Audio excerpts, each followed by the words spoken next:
Before we begin the story, let us know where you're watching from by leaving a comment below. If you enjoy this video, don't forget to like and subscribe. Have a wonderful day. Enjoy the story, everyone. The silence of the Colorado Rocky Mountains carried the weight of a cathedral. James Carver stepped slowly between the snow-covered pines, each footstep echoing like a whisper against the white vastness that stretched as far as his eyes could see. The sharp air burned his lungs, but he preferred this physical pain to the emotional agony that had brought him here. 3 weeks. 3 weeks since Elizabeth had signed the divorce papers with the same coldness she used when selecting expensive wines. "For you were never really present, James," were her last words before leaving the mansion in Bellevue. Taking with her 15 years of marriage and a part of his soul he didn't know how to recover, the Winchester rifle felt heavy in his hands, like an extension of his own bones. Hunting had always been his refuge when the business world became too suffocating. Here, among the ancient trees and the wind that sang old secrets, he could momentarily forget that he was James Carver, CEO of Carver Energy Corp., the man who moved billions with a nod of his head, but who couldn't move his own wife's heart. The sun was beginning to set, painting the snow with golden hues. When he saw her, a delicate figure was moving between the trees about 50 meters ahead. James raised his rifle instinctively, adjusting his sight. What appeared to be a deer was moving with natural grace. And for a moment, he felt the first spark of something like peace in weeks. His finger found the trigger. His breathing became controlled, measured. This was what he needed, a moment of absolute focus where nothing else existed but him, the weapon, and the target. The shot echoed through the mountains like thunder, but what he heard next made his blood freeze. It wasn't the heavy sound of a wounded animal falling. It was a scream, a human scream, sharp and full of pain that cut through the air like a blade. No, no, no. James dropped the rifle and ran, his feet sinking into the soft snow, his heart beating so hard he could hear it in his ears. The trees seemed to close in around him, creating a nightmare maze as he followed the direction of the scream. He found her collapsed against the trunk of a giant pine, hands pressed against the left side of her chest. Bright red blood contrasted brutally with the pristine snow around her. She was young, maybe in her early 22nd, with brown hair escaping from a blue wool hat. Her green eyes, wide with pain and shock, met his. "Help me," she whispered, her voice trembling not just from cold, but from fear. James fell to his knees beside her, his shaking hands trying to assess the extent of the wound. The bullet had pierced through the heavy coat and lodged dangerously close to her heart. Blood was flowing steadily, but not in spurts, a sign that it might not have hit a major artery. "My God, I'm so sorry. I'm so very sorry," he repeated, removing his own coat to press against the wound. "I thought you were. I didn't see. Are you a hunter?" she asked, trying to keep her eyes focused on him. James noticed a small notebook fallen in the snow beside her, pages covered with detailed drawings of birds. "Yes, but that doesn't matter now. What's your name?" "Sophie. Sophie Larson." She tried to straighten up but groaned in pain. "I was studying the migration behavior of golden eagles. There's a rare nest here." James looked around, calculating distances and possibilities. They were at least 15 kilometers from the nearest road, and the sky was darkening rapidly. Heavy clouds were gathering on the horizon. A storm was approaching. "Sophie, I need you to trust me. My name is James. I'm going to get you out of here, but first I need to stabilize this wound." She studied his face for a moment, as if searching for something. "You seem to know what you're doing." "I studied medicine for 2 years before switching to business administration." He didn't mention that had been over 20 years ago. "Sophie, I'm going to need to examine the wound more closely. Can you trust me?" She nodded, and James felt the weight of that trust like he'd never felt responsibility in business before. Carefully, he opened her coat, revealing a flannel shirt soaked with blood. The wound was small but deep, and dangerously located. "The bullet is still inside," he murmured, more to himself. "I can't move it without causing more damage." Sophie closed her eyes, taking a deep breath. "How much time do we have?" The question was simple but loaded with implications. James looked at the increasingly dark sky, felt the wind getting stronger, and knew he had to be honest. "The storm will hit in a few hours. We won't be able to get out of the mountains today." He paused, weighing his words. "Sophie, I'm going to need to remove the bullet right here." Her eyes opened, meeting his. "Here? In the forest?" "I have some basic medical supplies at camp, about 2 kilometers from here." There's a cave where we can take shelter. James held her hand, surprising himself with the firmness of her grip. I won't lie to you. It's going to be challenging. Sophie studied his face once more, as if she were making the most important decision of her life. Then, inexplicably, she smiled. A small smile, but genuine. You know, James, this morning I was wondering if something extraordinary would happen in my life. She laughed softly, a laugh that sounded almost musical against the increasing wind. I guess I just got my answer. James felt something stir inside his chest. Not fear or guilt, but something he couldn't name. As the snow began falling more intensely and the first thunder echoed through the mountain, he knew this moment would change them both forever. The cave that James had known since adolescence stretched like a natural cathedral carved into the rock. The damp walls reflected the flickering light of the fire he'd managed to start, creating dancing shadows that seemed to watch every movement. The sound of the storm outside was deafening, wind howling like a wild creature, and snow beating against the rocky entrance. Sophie lay on the sleeping bag that James had spread on the flattest part of the cave floor, her pale face contrasting with the orange glow of the flames. He had improvised an operating table using his camping backpack and some flat stones. His medical supplies, a robust first aid kit he always carried on expeditions, were organized beside her like surgical instruments in a hospital. James, she whispered, her voice weaker than before, can I ask you a strange question? He stopped sterilizing a small camping knife with alcohol and looked at her. Of course. If you died today, would you feel like you really lived? The question hit him like a punch to the stomach. James fell silent for a moment, the sound of rain filling the space between them. Why are you asking that? Because I was thinking about my answer when you found me. Sophie tried to smile, but James could see the pain in her eyes, and I realized that yes, I lived. Every day in the forest, every bird I studied, every sunrise I witnessed, I lived intensely. What about you? James felt something tighten in his throat. 20 years building an empire, buying companies, accumulating zeros in bank accounts. And he couldn't remember the last time he'd felt truly alive.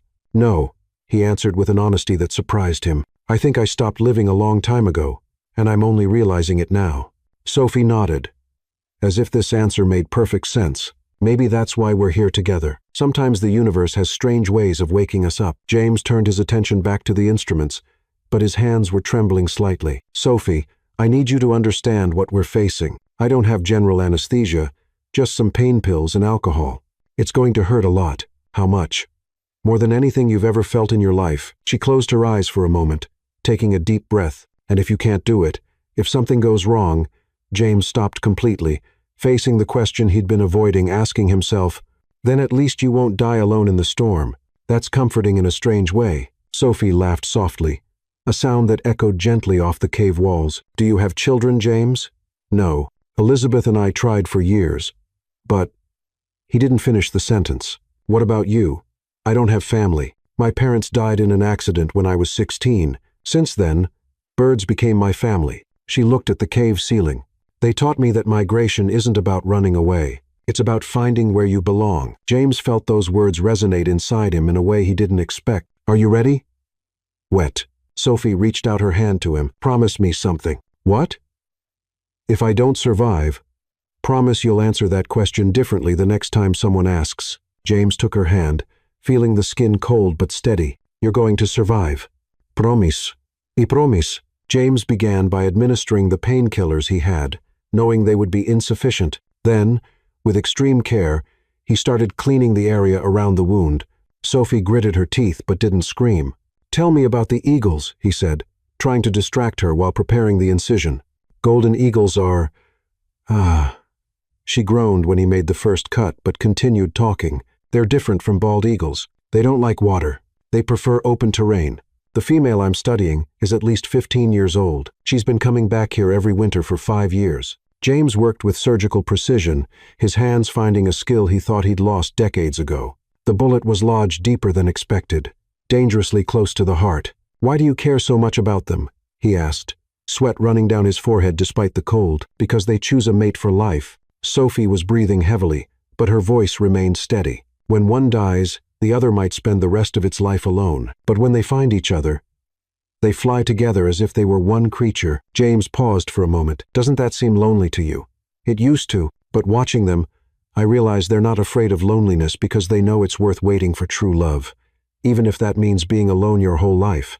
Sophie groaned again when he deepened the incision. Better alone and authentic than accompanied and empty. Those words hit James like the bullet had hit Sophie. He thought about his 15 years with Elizabeth. Silent dinners, conversations about business, an intimacy that had never really existed. They had been two strangers sharing a house, not two people sharing a life. "Did you get it?" Sophie asked, noticing he had stopped moving. "Almost." James located the bullet, a small piece of metal that had caused so much damage. "Sophie, this is going to hurt a lot now. I need to remove it." "Do it." James worked with extreme delicacy, each movement calculated. Sophie screamed, a sound that echoed through the cave and mixed with the wind outside. Tears ran down her face, but she didn't move. Finally, the bullet came out. James held it up in the firelight, a small object that had brought two lives together in an impossible way. "You did it," he whispered, beginning to suture the wound. Sophie was exhausted, but her eyes remained focused on him. "James?" "Yes, thank you for not stopping." As he finished tending to the wound, James realized that something fundamental had changed inside him. For the first time in years, maybe decades, he had done something that truly mattered. He had saved a life.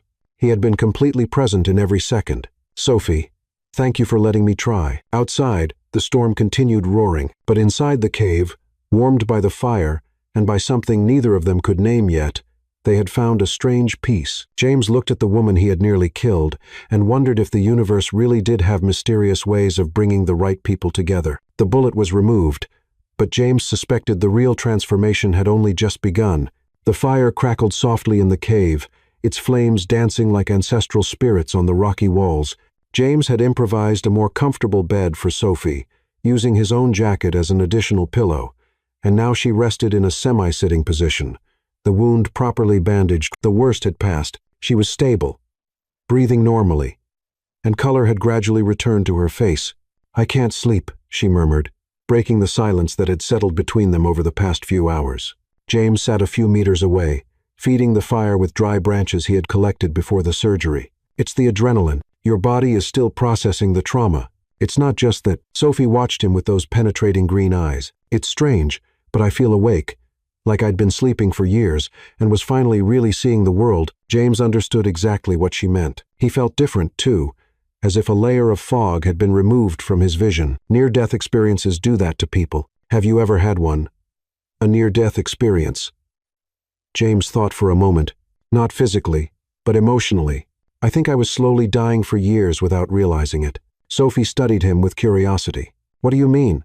James hesitated. He wasn't a man for intimate confidences, especially with strangers, but something about the vulnerability of the moment, about the fact that they had been through something so intense together, made the usual barriers seem irrelevant. "Do you know that feeling of living someone else's life?" he began, stirring a branch in the fire.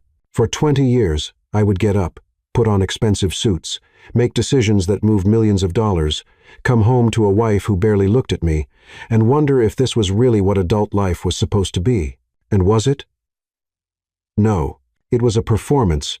I was playing the role of the James Carver that everyone expected me to be. The successful heir, the stable husband, the ruthless CEO, but underneath it all, I was empty." Sophie nodded, as if she understood perfectly. "I used to feel that way in college. All my classmates wanted to work in laboratories in big cities, publish research, build brilliant academic careers. I tried for a while. What happened? I realized I was suffocating. One morning, I woke up in my apartment in Boston and felt like the walls were closing in on me. That same day, I packed a backpack and drove here. That was 3 years ago." She smiled softly. "Best decision I ever made." James watched her, fascinated by the tranquility in her voice. "Your colleagues must have thought you went crazy." "They did. My advisor said I was throwing away a bright future. But you know what I discovered? Bright for whom?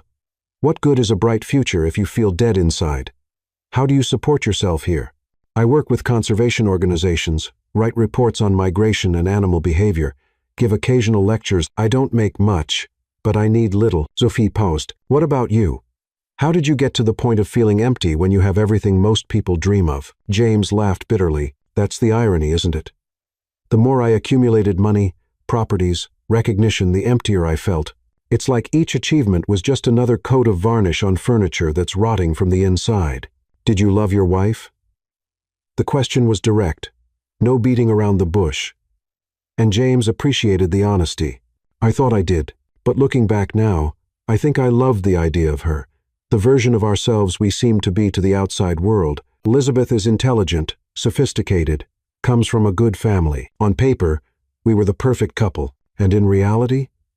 In reality, we were two strangers, sharing a huge, silent house. We talked about the weather, about social commitments, about business, but never about dreams, fears, hopes, never about the things that really matter. Sophie watched him in silence for a moment. Can I ask why you got divorced? James sighed deeply. Elizabeth said I was never really present, that even when my body was there, my mind was always somewhere else. She was right. He looked at Sophie. But the funny thing is that here in this cave, talking to you, I feel more present than I've felt in years. Maybe it's because there's nowhere to run, no distractions, no performances to maintain, or maybe it's because you're real in a way that most people I know aren't. Sophie blushed slightly. What do you mean? You talk about things that matter. You chose an authentic life. Even though it meant giving up security and social approval, that's inspiring. It's also scary sometimes, she admitted. There are days when I wonder if I'm just a coward running away from the real world. It's not running away when you're moving towards something you love instead of fleeing from something you fear. Sophie smiled, and James felt something warm in his chest. That's an interesting distinction. You made me think of it. For years, I made decisions based on fear, fear of failing, fear of disappointing, fear of not being enough. But you made decisions based on love. What about you? If you could start over, what would you do differently? James considered the question seriously. I think I'd stop trying to be who I thought I should be and start discovering who I really am. It's never too late for that, is it, James? You just saved my life with your own hands. You improvised surgery in a cave during a storm. That's not what someone ordinary does. That's what someone extraordinary does when they stop hiding behind their own barriers. James felt something stir inside him, a sensation he hadn't experienced in so long he'd almost forgotten what it was like. Hope. Sophie. Yes, when we get out of here, I'd like to get to know you better, not as the man who almost killed you, but as myself, whoever that man is. Sophie smiled, and this time it was a complete, radiant smile. I'd really like that. Outside, the storm was gradually subsiding, but neither of them seemed in a hurry for the night to end. James fed the fire once more, realizing that for the first time in years, he wasn't anxious to get to the next moment. This moment, here with Sophie, seemed perfect exactly as it was. James, yes, thank you for what? For showing me that there are still people in the world who know how to be truly present. As the flames danced between them and the storm finally calmed outside, James realized he might have found something he didn't even know he was looking for. A genuine connection with another human being, and for the first time since he could remember, the future seemed full of possibilities instead of obligations. The rescue helicopter cut through the blue morning sky like a giant dragonfly, its blades creating a mechanical symphony that echoed through the mountains. James held Sophie's hand while she was carefully transferred to the stretcher, their fingers intertwined like anchors in a sea of uncertainties. Everything's going to be okay, he whispered in her ear, his voice almost lost in the noise of the blades. Sophie squeezed his hand. Are you coming with me? I'm not leaving your side. Mount Grace Hospital was a fortress of glass and steel, nestled among the mountains, known for serving Colorado's elite. James had insisted on bringing her there the best medical care money could buy. As he watched Sophie being taken to the emergency room, he couldn't imagine that this decision would change everything. Dr. William Kessler was a tall, austere man with perfectly groomed gray hair and blue eyes that seemed to see right through people. When he entered the waiting room and saw James, his expression visibly hardened. James Carver, he said, his voice carrying a professional coldness that barely concealed something more personal. I wasn't expecting to see you here. James stood up slowly, immediately recognizing his ex-wife's brother, William. How is she? The patient is stable. You did surprisingly competent work with the emergency surgery. William paused, studying James. Elizabeth told me about the divorce. I imagine this must be complicated for you. My personal life isn't relevant right now. I just want to know if Sophie will be okay. Sophie. William raised an eyebrow. Interesting. Barely 3 weeks after your divorce, and you're already saving young women in the mountains. James felt his blood boil. It's not what you're thinking. isn't it? Then explain to me how a recently divorced billionaire ends up performing improvised surgery on a 20-something biologist in a cave. Before James could respond, his phone began ringing insistently. First, it was Daniel, his press secretary, then Emily, his executive assistant, next, unknown numbers that he ignored. Finally, he answered Daniel's call. "James, where the hell are you? You need to come to the office now. I'm at the hospital. What's happening?" "What's happening is that you've become a national headline. Energy billionaire shoots young environmentalist in romantic hunting trip." CNN, Fox News. Everyone's covering the story. James felt the world spin around him. How did they find out? "The rescue helicopter pilot sold the story. There are photos of you carrying the girl, you two holding hands on the stretcher. The narrative is spreading like wildfire." James looked out the hospital window and saw something that made his stomach sink. TV vans were positioning themselves in the parking lot. Reporters adjusting microphones. Cameras being set up. A crowd was forming. "James." Daniel's voice continued on the phone. "You need to control this situation. The stock market is reacting negatively. The board is panicking." Before he could respond, William Kessler approached again. "Miss Larson is awake and asking to see you. But I should warn you, there are reporters trying to get into the hospital. Security is handling them." James hung up the phone and followed William through the hospital corridors. When they reached Sophie's room, she was sitting up in bed, looking out the window with an expression of confusion and horror. "James." She turned to him, eyes wide. "What's happening out there?" "There are cameras. People shouting my name." He approached the bed, taking her hand. "The press found out about the accident, and they're creating a story that has nothing to do with reality." Sophie looked out the window again, where more news vans were arriving. "What are they saying?" James hesitated but knew she needed to know. "They're suggesting it was a romantic encounter gone wrong, that you're a gold digger, and I'm an unhinged billionaire." Sophie's face went pale. "Gold digger? They don't even know me. The truth doesn't matter to them. They need a story that sells." "Doctor." Kessler cleared his throat. "Miss Larson, as your doctor, I strongly recommend avoiding any unnecessary media exposure. Your condition is still delicate." At that moment, the room door burst open, and an elegant woman, in an expensive cashmere coat, entered like a hurricane. Elizabeth Carver looked exactly as James remembered. Blonde, sophisticated, with a bearing that commanded attention, but there was something new in her eyes. A cold fury he'd never seen before. "James," she said, her voice cutting like ice. "What a pathetic spectacle. Elizabeth, you shouldn't be here, shouldn't I?" She laughed, a humorless sound. "My name is being dragged through the mud on every news channel in the country. Of course, I should be here." Elizabeth turned to Sophie, evaluating her from head to toe with a look that could freeze water. "So, you're the little environmentalist who managed to hook my ex-husband so quickly." James stepped forward, but Sophie raised her hand. "Mrs. Carver," Sophie said calmly, straightening up in bed despite visible pain. "I understand this situation must be difficult for you, but I assure you there's nothing between your ex-husband and me other than what?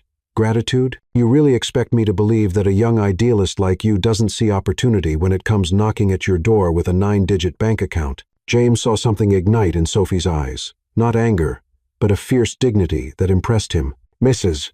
Carver, I don't know the details of your marriage to James, and frankly, it's none of my business, but I can tell you this.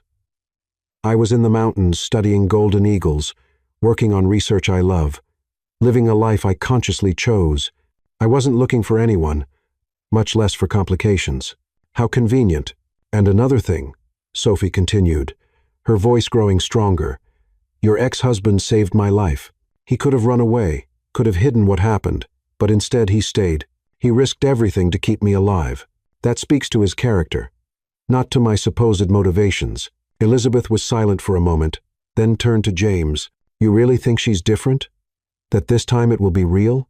James looked at Sophie, then at Elizabeth, and for the first time in 15 years of marriage, said exactly what he thought. "Yes, Elizabeth, I think she's completely different, and for the first time in my life, I know the difference." The silence that followed was broken by the sound of cameras clicking outside the window. The story was just beginning, and James realized his life would never be private again.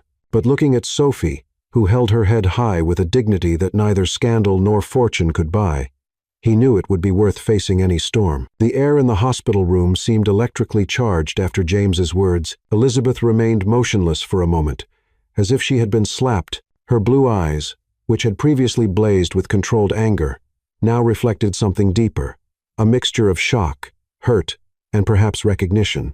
Different, she repeated slowly, savoring the word like poison. In 15 years of marriage, James, you never looked at me the way you're looking at her now. Sophie tried to shift in the bed, clearly uncomfortable with the growing tension. Maybe I should ask you to talk privately. No, Elizabeth said abruptly, keeping her eyes fixed on James. You're already part of this story, dear.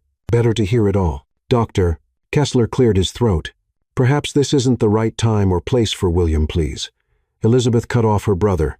Some clarifications are necessary. James felt the familiar weight of Elizabeth's emotional manipulation. But this time, something was different. He didn't feel guilty or defensive. Instead, he felt a strange clarity, as if he could finally see his ex-wife without the distorted lens of marital obligation. Elizabeth, what do you want me to say? That I'm sorry for finding someone who makes me feel alive? Found. Elizabeth laughed, a harsh sound. James, you shot her. That's not finding. That's creating a situation where she needs you. It's classic savior syndrome. Sophie straightened up more in bed, her green eyes flashing. With all due respect, Mrs. Carver, you don't know anything about me or what happened in the mountains. Don't I? Then enlighten me. Elizabeth crossed her arms, assuming the posture James knew well. The lawyer ready to attack. A young environmentalist working alone in a remote area happens to cross paths with a recently divorced and vulnerable billionaire. What a remarkable coincidence. It wasn't coincidence, Sophie replied calmly. It was a tragedy that turned into something unexpected. But you're right about one thing. James was vulnerable. He was broken, actually. James looked at her, surprised. It was rare for someone to speak so directly about his emotional wounds. Broken. Elizabeth let out a bitter laugh. James was never broken. James always had everything. Money, success, a wife who took care of his social image, a perfectly organized life. Perfectly organized life? Sophie repeated thoughtfully. It's interesting how you describe a marriage like it was a corporate event. Elizabeth tensed. You have no idea what you're talking about. Maybe not, but I know how to recognize someone who is dying inside. James told me about your marriage, the silent dinners, conversations about the weather, the feeling of living a life that wasn't his. He said that. Elizabeth turned to James, and for the first time, he saw genuine hurt in her eyes. Did you really feel that way? James took a deep breath. It was time to be completely honest, not just with Elizabeth, but with himself. Elizabeth, we both know our marriage was a convenient partnership. You wanted social and financial security. I wanted a wife who knew how to navigate my world. But love, real connection. He paused. When was the last time we had a conversation about dreams, fears, hopes? Conversations like that are for teenagers, James. Adults build practical and stable lives, or adults afraid of intimacy hide behind practicality and stability, Sophie said softly. Elizabeth turned to her with sparking eyes. You have the nerve to psychoanalyze me. I'm not psychoanalyzing. I'm just observing that sometimes we build lives that look perfect on the outside, but are empty on the inside. And you, with your 20-something years and your bohemian life in the forest, think you know more about relationships than a woman who maintained a marriage for 15 years? I don't maintain marriages, Sophie replied, but I've studied golden eagles for 3 years, and they taught me something about true partnership. Elizabeth laughed disdainfully. You're comparing my marriage to birds? I'm talking about choice. Golden eagles choose a mate and fly together, not for convenience or security, but because they genuinely prefer each other's company to solitude. When an eagle loses its mate, it may stay alone for the rest of its life, but that's not tragedy. It's fidelity to the experience of true love. James felt something stir inside him as he listened to Sophie speak. That was exactly what he had been missing, not just passion, but conscious choice, genuine connection. How romantic, Elizabeth said sarcastically. And when the novelty wears off, when James realizes you can't navigate his world, that you don't understand the sacrifices necessary to maintain an empire, maybe, Sophie said calmly, the problem isn't that I can't navigate his world, but that he's tired of a world that demands sacrificing his own soul. Elizabeth was silent for a long moment, studying both James and Sophie. When she spoke again, her voice was lower, less aggressive. Do you really think she can make you happy, James? James looked at Sophie, pale in the hospital bed, still recovering from a gunshot he had caused, but with eyes full of life and authenticity. Then he looked at Elizabeth, elegant, sophisticated, perfectly suited for the role of a billionaire's wife. But distant in a way he could finally name Elizabeth. For the first time in years, when I'm with Sophie, I recognize myself not the version of me that everyone expects me to be, but who I really am underneath all the expectations and obligations. And who are you really? James thought about the conversation in the cave, the way he had felt completely present during the improvised surgery. The ease with which he and Sophie talked about things that really mattered, someone who wants to make a real difference, not just accumulate wealth, someone who values authenticity more than social approval, someone who prefers one real conversation to 1,000 empty social events. Elizabeth nodded slowly, and for a moment, James saw a spark of the woman she could have been if she had chosen to be vulnerable instead of safe. Then I was right, she said finally. We really were wrong for each other. We weren't wrong, James corrected gently. We were convenient. And for a long time, I thought convenience was enough. Now James looked at Sophie again, feeling that sensation of recognition, of being home in a way he had never experienced. Now I know the difference between convenience and connection, between security and love, between existing and living. Elizabeth took a deep breath, and when she looked at him again, the anger had disappeared from her eyes, replaced by something like melancholic understanding. Well, she said, adjusting her purse on her shoulder, I hope you know what you're getting into. The media is going to turn you into a circus. We'll face it together, James said, and realized it was the first time in his life he actually wanted to face something alongside another person. Elizabeth turned to leave but stopped at the door. James? Yes. For the first time since we've known each other, you seem real. And with that, she left, leaving behind 15 years of marriage and opening space for something neither of them had truly experienced before, the possibility of true love. James looked at Sophie, who had watched the entire confrontation with a dignity that impressed him even more. How do you feel? He asked. Like we just went through another kind of surgery, she replied with a small smile. But I think this one was necessary, too. Outside, the cameras continued clicking, but inside the room, something fundamental had been clarified. The past had been confronted, and the future, despite being uncertain, finally seemed possible. James's penthouse in downtown Seattle stretched across the entire top floor of a glass skyscraper, offering a panoramic view of the city that extended to the horizon where Puget Sound met the Olympic Mountains. When he opened the door for Sophie for the first time, 3 weeks after leaving the hospital, she stopped at the threshold, as if she were about to enter another world. Wow, she whispered, taking in the high ceilings, minimalist design, and floor-to-ceiling windows that transformed the entire west wall into a living picture of the city. James watched her reaction, trying to see the space through her eyes. Expensive furniture, carefully selected modern art, decoration that screamed success and sophistication, but he also noticed now what he hadn't seen before. The coldness, the absence of real life, the feeling that this was more of a showroom than a home. It's too big, he admitted, carrying her small suitcase. It always has been. Sophie walked slowly through the living room, her fingers sliding over the Italian leather sofa, stopping in front of a bookshelf filled with business trophies and business books that looked like they'd never been opened. Where do you stay when you're here? Stay? Where do you feel at home? Where do you relax? Think. Simply exist. James was silent for a moment, realizing he didn't have a real answer. I work in the office, sleep in the bedroom, use the kitchen to heat up delivery food. But stay. I guess I never thought of it that way. Sophie turned to him with that understanding smile he was learning to recognize. Then let's figure it out together. In the days that followed, James watched, fascinated, as Sophie transformed the cold space into something alive. She started small, rearranging the sofa cushions in a more inviting way, opening curtains he always kept closed, playing soft music that filled the oppressive silence he hadn't even realized existed. Can I make some changes? She asked in the second week, holding a small pot with a plant she'd bought at the local market. Of course, do whatever you want. It's not about what I want. It's about creating a space that's ours. The word ours resonated in James in a way that surprised him. He had never thought of any space as genuinely shared, not even during his marriage. Sophie placed the plant, a small succulent with vibrant green leaves, on the black marble coffee table, The contrast was striking. Organic life against cold stone, natural growth against artificial perfection. It looks different, James said, studying the effect.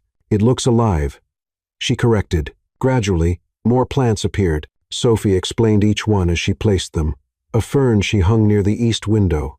It likes gentle morning light. A small herb garden in the kitchen. Fresh basil makes all the difference. A fig tree in the corner of the living room. It will grow with us. James found himself eagerly anticipating these small transformations. He'd come home from work, curious to see what new life Sophie had brought to the house. Because that's what the apartment was becoming. A home. You know, I never had plants before, he said one evening, watching her carefully water each one. Why not? They seemed complicated. One more responsibility. Sophie laughed softly. They're not responsibilities. They're relationships. You take care of them. They make your life more beautiful. It's an exchange. How does it work? You learn their needs. This one, she gently touched the fern's leaves, likes humidity, but not direct sun. This one, she pointed to a succulent, prefers to be forgotten most of the time. Too much attention kills it. James watched how she touched each plant with affectionate familiarity. What about people? How do they work? Sophie stopped and looked at him with that penetrating gaze that always made him feel like she could see through all his defenses. People are more complicated, but the principle is similar. You learn what they need to flourish and offer it when you can. And what do you need to flourish? Honesty. Real presence. Someone who sees me as I really am, not as an idealized version or a projection of their own needs. James moved closer to her, feeling a vulnerability that still surprised him. And me? What do I need? Sophie studied him for a moment. You need to learn that it's safe to be imperfect, that you don't need to perform to be loved. How do you know that? Because every time you relax and stop trying to impress, you become more interesting, not less. It was true. James had noticed that his most meaningful conversations happened when he forgot to be the successful CEO and simply was like in the cave, like during these quiet evenings in the apartment when they cooked together and talked about everything and nothing. Sophie, I'm in love with you. She stopped watering the plants and turned completely to him. I know. You know, James, you look at me like I'm a miracle, like you can't believe I'm real. That's how I feel, like you appeared out of nowhere and changed everything. Sophie moved closer to him, placing her hands on his chest. I didn't change everything.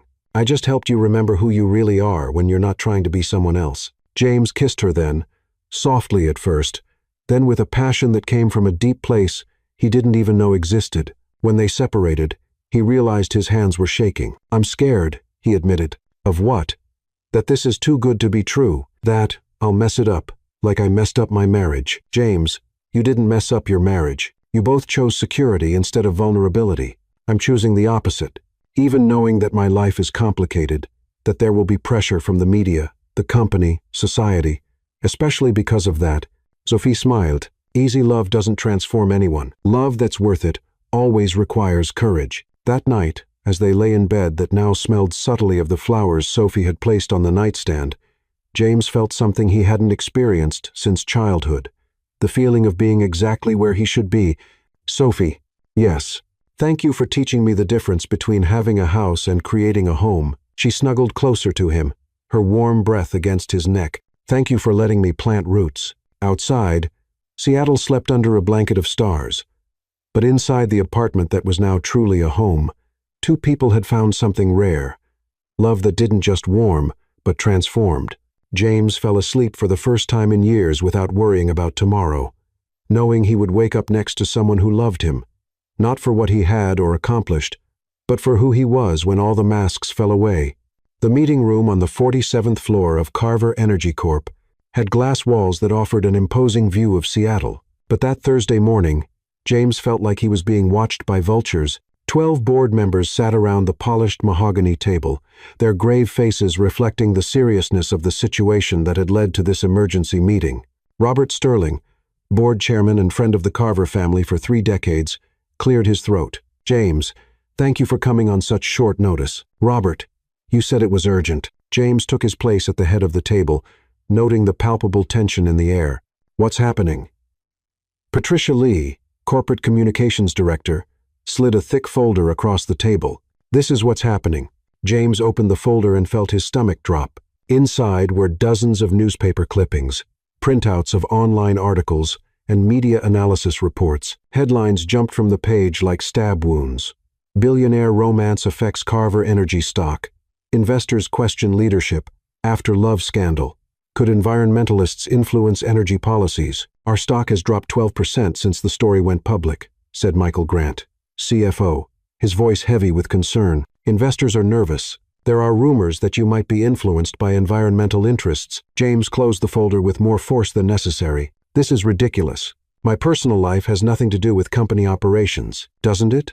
Said Olivia Bennett, the youngest board member, known for her direct approach. James, you're dating an environmentalist, a woman who works for organizations that directly oppose our sector. How does this not affect our credibility?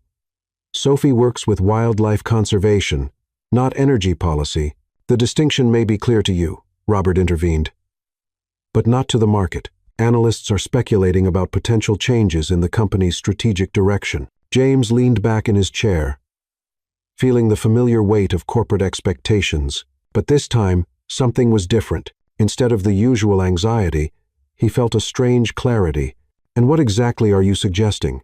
Patricia flipped through her notes. We have some options. We can hire a public relations firm that specializes in crisis management. We can arrange interviews where you clarify that your personal life doesn't influence business decisions. Or, Michael interrupted, you can end the relationship. The silence that followed was so heavy James could hear the almost imperceptible hum of the air conditioning. He looked around the table, studying the faces of people he'd known for years, some for decades. He saw genuine concern, but also something else. Fear that their own positions and fortunes might be affected. End the relationship, James repeated slowly. That's really a suggestion you're making, James? Robert leaned forward, his voice taking on the paternal tone he'd used for years. You built an empire. This company employs tens of thousands of people, supports families, drives the economy of 3 states. Can you really risk all of that for a romance? For love, James corrected. The word you're looking for is love. Olivia snorted. Love doesn't pay dividends, does it? James stood up, walking to the glass wall overlooking the city. Do you know what my performance as CEO has been like for the past 6 weeks? James, Patricia began. In the past 6 weeks, since I met Sophie, I've closed 2 deals you said were impossible, resolved the labor dispute in Montana that had been dragging on for months, and proposed 3 strategic innovations our development department has been pursuing for years. He turned to face them. My performance improved. It didn't get worse. That could be coincidence, Michael mumbled. Or it could be because, for the first time in years, I'm truly alive. I'm present. I'm operating at full capacity instead of just going through the motions. Robert sighed deeply. James, no one is questioning your competence, but perception is reality in financial markets. If investors believe you're compromised. Compromised? James laughed. But there was no humor in the sound. Robert, I was compromised during my marriage to Elizabeth. Compromised by appearances, by expectations, by maintaining a facade you all approved of. And where did that get me? 15 years of empty existence and a divorce that cost the company more in negative media coverage than this situation will cost.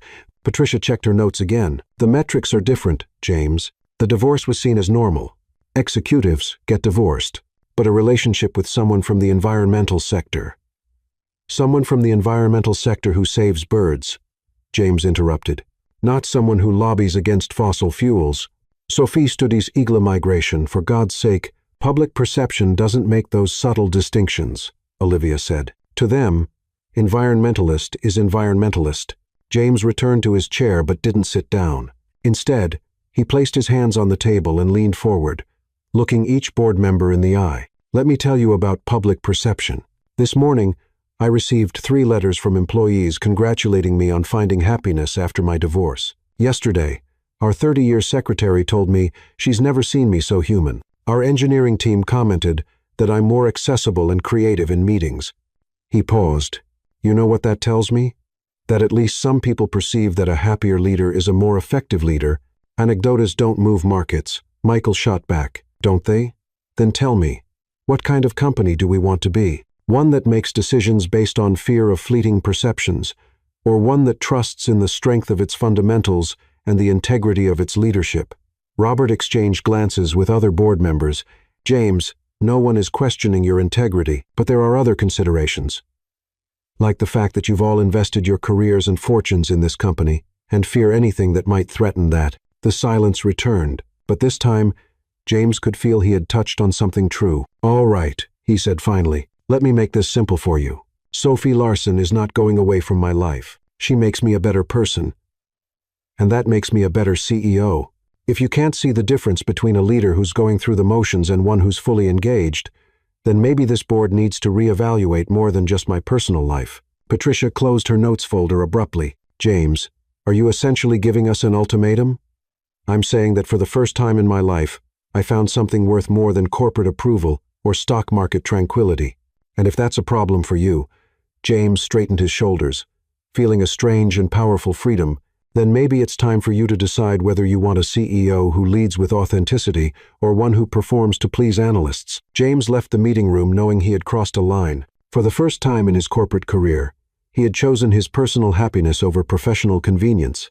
It was terrifying and liberating at the same time. As the elevator descended through the 47 floors to the lobby, he thought about Sophie. Probably at that moment tending to the plants at home, or working on her Eagle reports. She didn't even know about the meeting that had taken place, the pressures being applied, the impossible choices others wanted to force him to make. But she would know soon, and for the first time, James didn't feel afraid of being completely honest about the price their love might demand.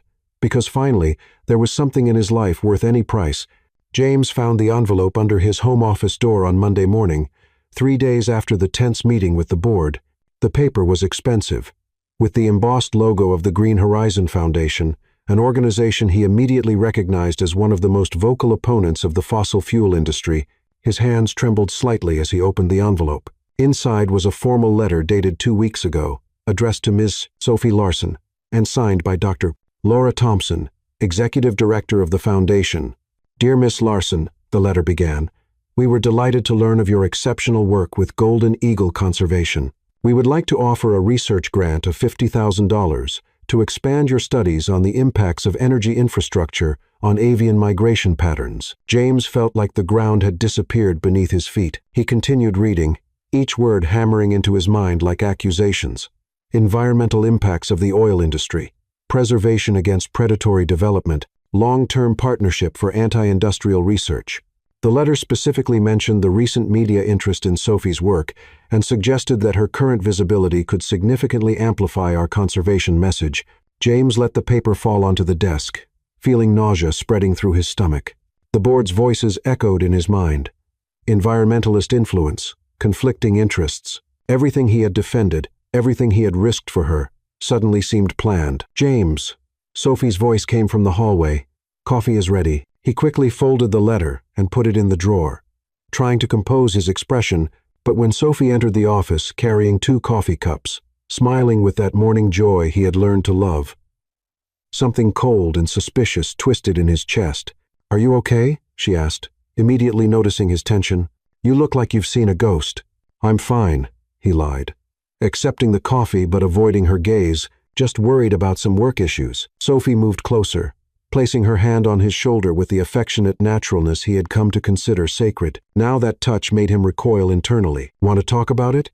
"It's nothing you can help with," he said, the phrase coming out harsher than intended. Sophie stepped back slightly, surprised. "James, what's going on?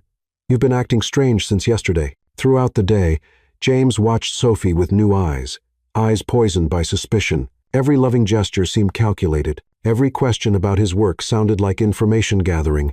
When she casually mentioned that she had received some calls from conservation organizations interested in her work, James felt his paranoia intensify. "What kind of organizations?" he asked, trying to keep his voice neutral. "Oh, some environmental foundations.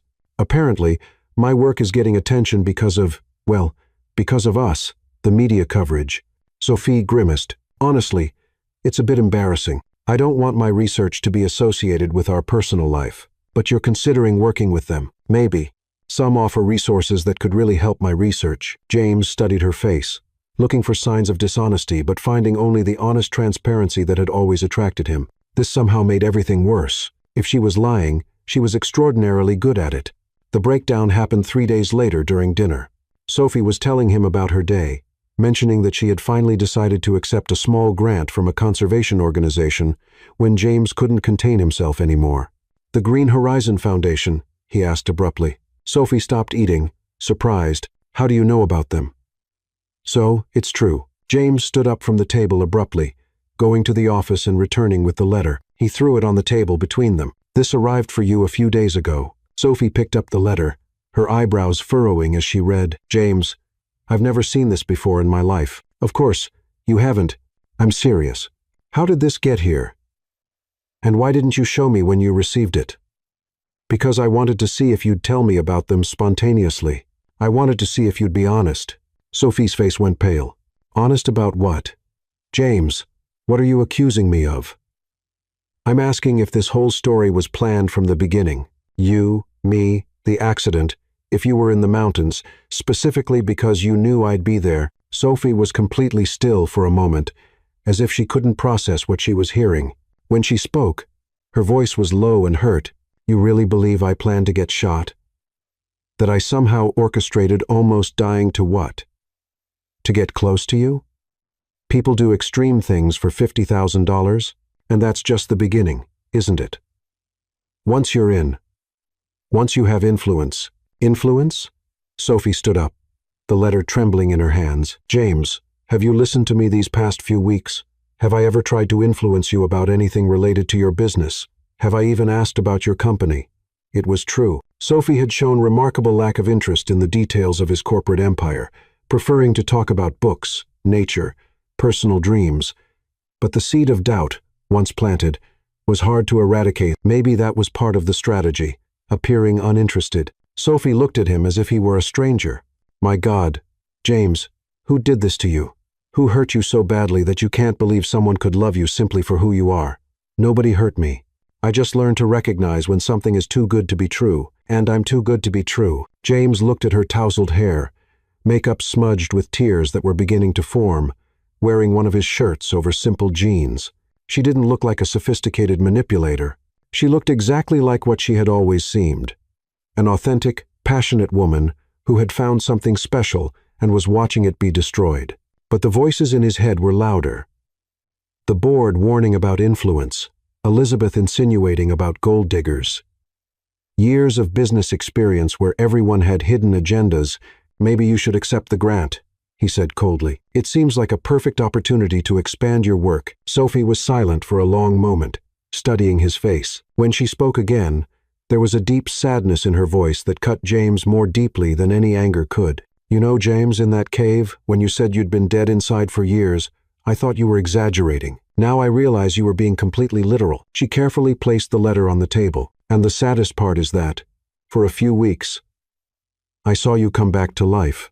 I saw the man you could be when you stopped being afraid to trust." "Sophie, no." She raised her hand. "You've made your decision. You chose suspicion over trust, fear over love, and maybe that's safer for you.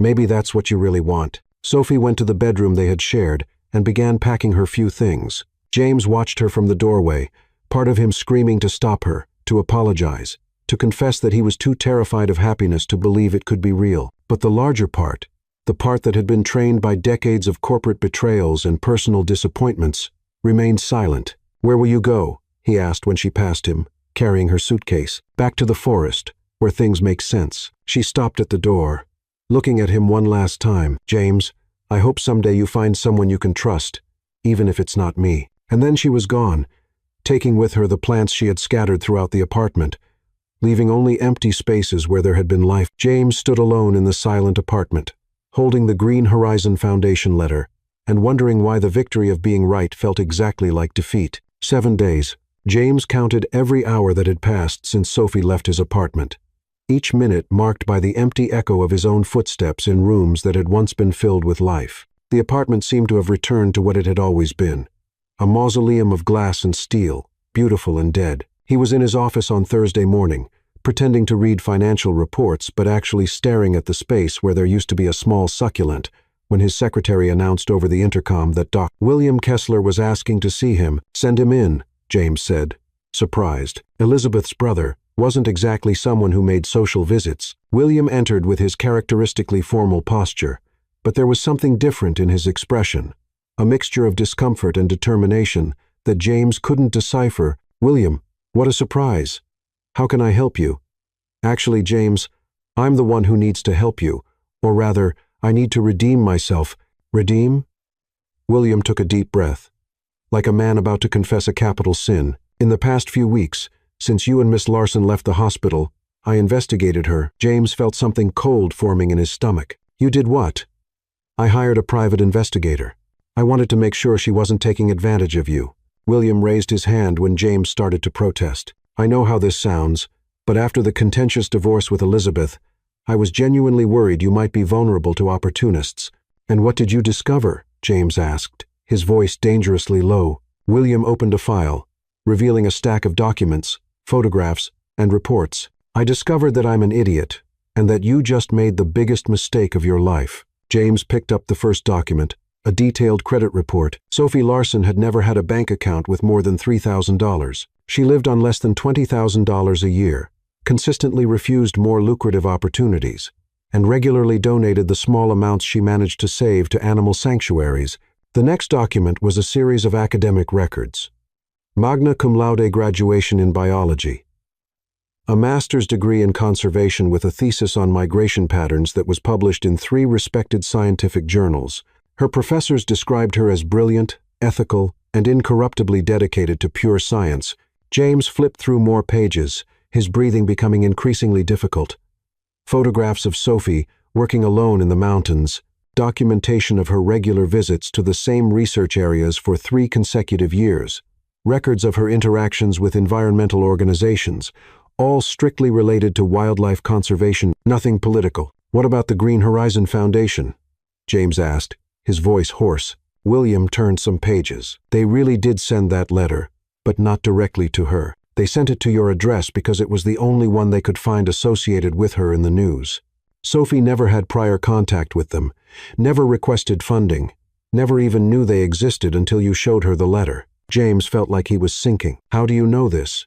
"Because I called them. I spoke with Dr. Thompson personally. She admitted they tried to take advantage of Sophie's media visibility for their own agenda, but that they never had any communication with her. The letter was a shot in the dark, an opportunistic attempt to recruit someone who had suddenly become a public figure." William leaned forward, his voice taking on an urgency James had never heard before. "James, she rejected the offer. When they finally managed to contact her directly, 2 days after you confronted her, she categorically refused. She said she didn't want her research to be associated with political agendas." James closed his eyes, feeling the magnitude of his mistake crashing down on him like an avalanche. "Why are you telling me this?"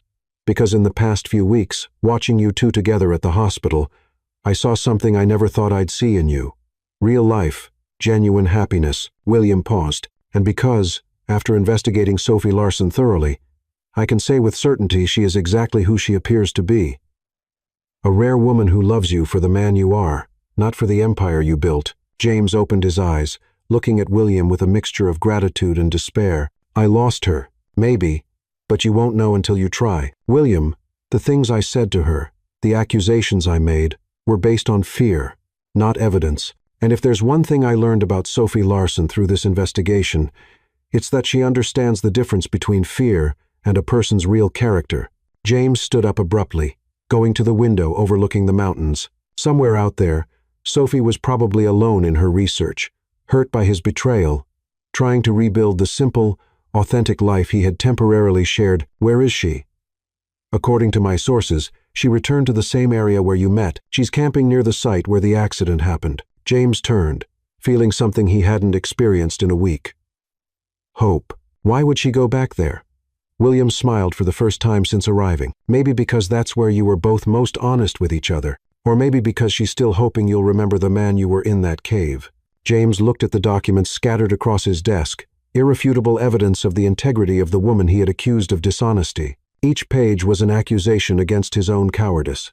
Each report proof that he had sabotaged the best thing that had ever happened to him. "William, yes, thank you for investigating, for telling me the truth, for trying to save me from myself." William stood up, adjusting his jacket. "James, for what it's worth, Elizabeth was wrong about you all these years.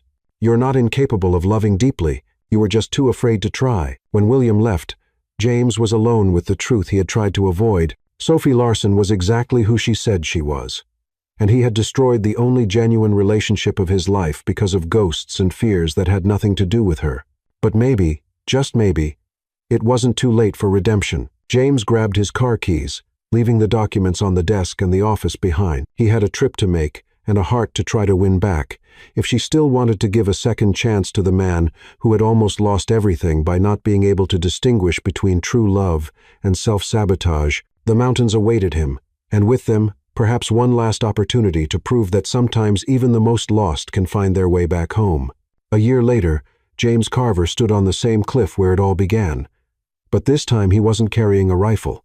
In his hands was a small, dark blue velvet box containing a simple diamond ring. Not the ostentatious kind his wealth could buy, but something delicate and timeless, like the love he had found and almost lost. Autumn had painted the Rocky Mountains in golden and crimson hues, and the air had that crystalline quality that made every breath feel like a rebirth. Beside him, Sophie watched through binoculars the majestic flight of two golden eagles dancing in the updrafts, their wings extended in perfect synchronization. "There they are," she whispered, her face illuminated by the same pure joy he had learned to recognize as her truest expression. "The pair I've been studying for 4 years. They came back." James watched the eagles, thinking about the extraordinary journey that had brought them to this moment. The day he had returned to the mountains to find her, 10 months ago, had been the most difficult and important of his life. Sophie had listened in silence while he knelt in the snow and confessed every fear, every insecurity, every pathetic reason that had led him to destroy the trust between them. "I was so afraid you were too good to be true," he had said, tears freezing on his face, "that I preferred to believe a cruel lie rather than risk having my heart broken." She hadn't forgiven him immediately. Forgiveness, Sophie taught him, wasn't a switch you turned on, but a process you cultivated. They spent months rebuilding trust, brick by brick, honest conversation by honest conversation. "James," Sophie's voice brought him back to the present. "Are you okay?" "You looked lost in thought." He smiled, thinking about how she could always read his expressions. "I was thinking about how much this past year has changed, for the better, for the extraordinary." It was true. James's decision to step down as president of Carver Energy had shocked the business world, but for him, it had been like removing armor he'd never realized he was wearing. The Carver Larson Foundation, which they created together 6 months ago, had already protected more than 50,000 acres of critical habitat for eagles and other migratory species.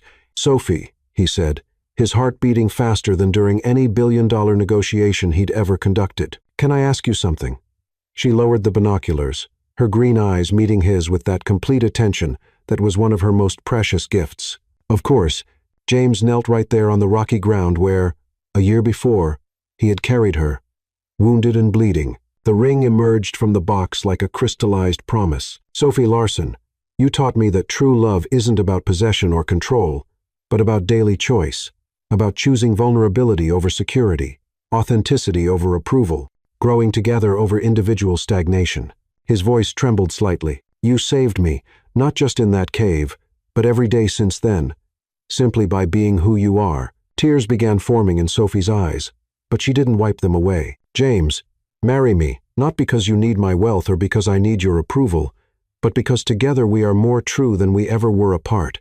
Because when you look at me, I see the man I always wanted to be." Sophie was silent for a moment that seemed eternal, looking at him, then at the ring, then at the eagles, still flying in perfect circles above them. "You know," she said finally, a smile slowly blooming on her face, "golden eagles mate for life. When they choose a partner, it's a decision they make again every day, every migration season, every return to the nest. Is that a yes?" "It's a yes to a lifetime of daily choices." She extended her hand, allowing him to slide the ring onto her finger.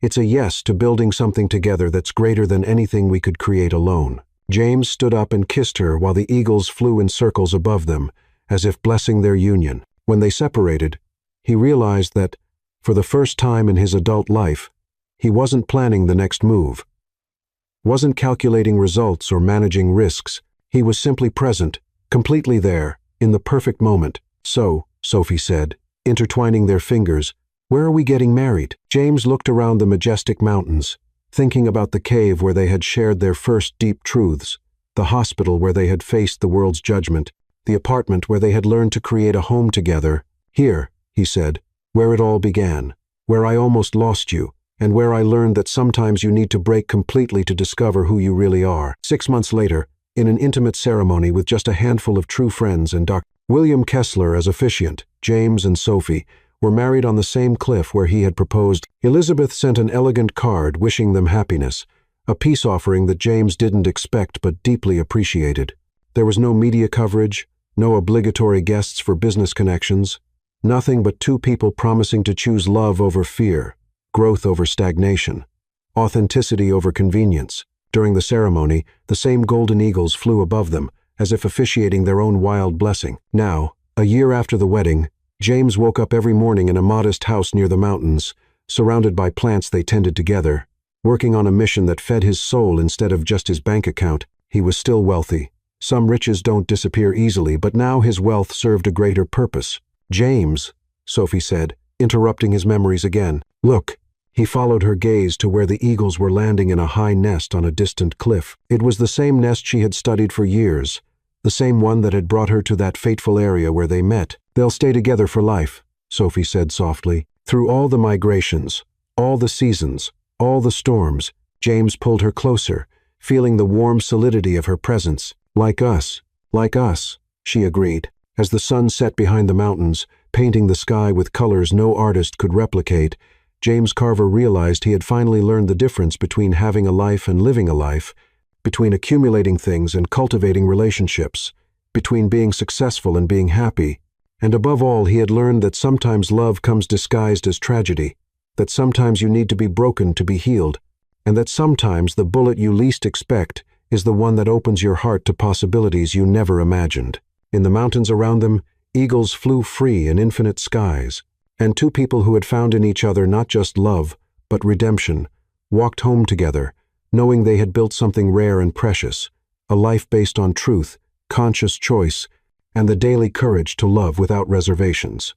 The accident in the mountains had ended. The love story was just beginning. Sometimes life breaks us to remake us. James discovered that the shot that almost destroyed everything was actually the starting shot for a life he didn't even know was possible. Because at the end of the day, we're all looking for someone who sees us, not as we'd like to be, but as we really are, and still chooses to stay. Maybe the real question isn't whether we deserve love, but whether we have enough courage to choose it when it appears disguised as something we never expected.